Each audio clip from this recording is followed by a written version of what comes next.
Selam dostlar, salamatсыздармы? Bugün biz үй жағдайында tez әрі жылдам дайындалатын пиццаның түрін пісіреміз. Ол үшін ең алдымен ыстық су қажет. Көп емес, ары кеткенде 150 грамм су. Және де бөлме температурасында тұрған сүт қажет.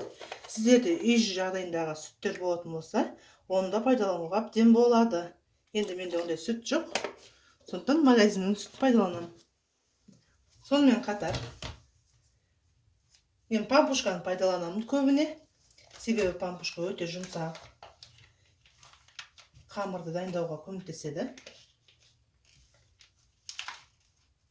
Бұдан да біз көз мөлшерімен болмаса былайынша есептегенде 150 грамм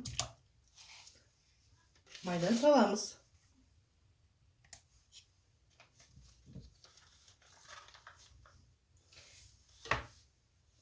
Және де құрғақ дрож 1 қасық саламыз. 1 чайный ложкамен. Кемінде бір 10-15 минуттай. 10-15 минутта қамыр дайын болады.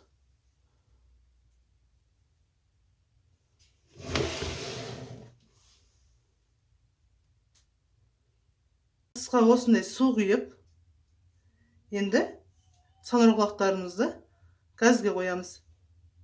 Ал енді қазір біз пиццаның бетіне салатын начинкаларды және соус дайындаймыз. Соусқа мен мынандай томатты алдым.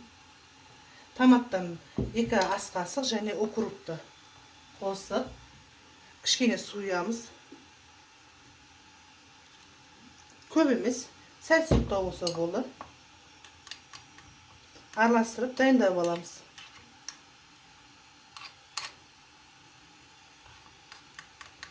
Және де бір қоспамыз бар. Приправаны кішкене ғана салып араластырамыз. Мінекей біздің соусымыз дайын болды. Және де жаңа біздің пісірген шампиньондарымыз пісті, санырғылақтар. Енді оны алып тураймыз.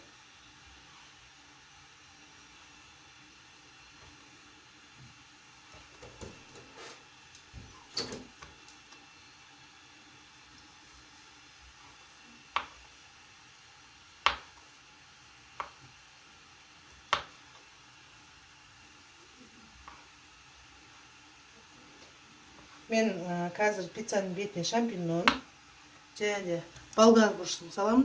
Мен осы жазда болгар бұрыштарын осылай заморозить етіп алдық. Қатыр морозильникке салып, қазір менде еріп тұрған түрі мынау болып тұр. Қазір осыны тура саламыз.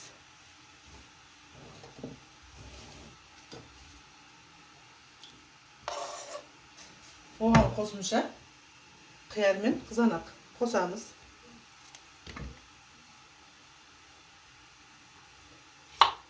Қиярдың жартысын алып қояйық екінші түрлі пиццаға.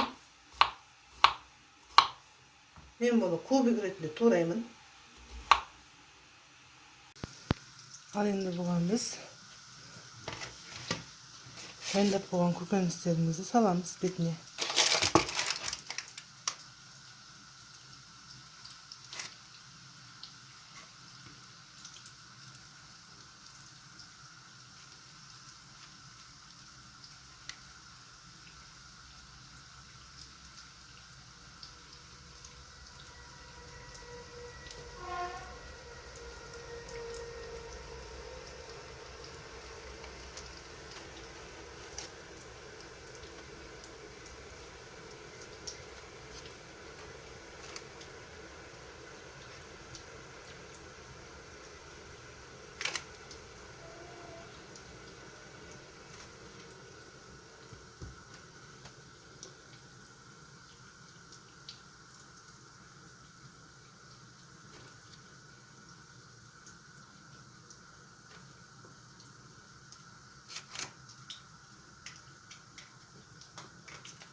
Енді пісуге кішігірім қалған кезде бетіне сырты теркадан өткізіп саламыз.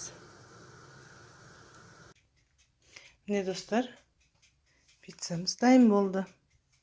Астарыңыз дәмді болсын және пайдалы болсын.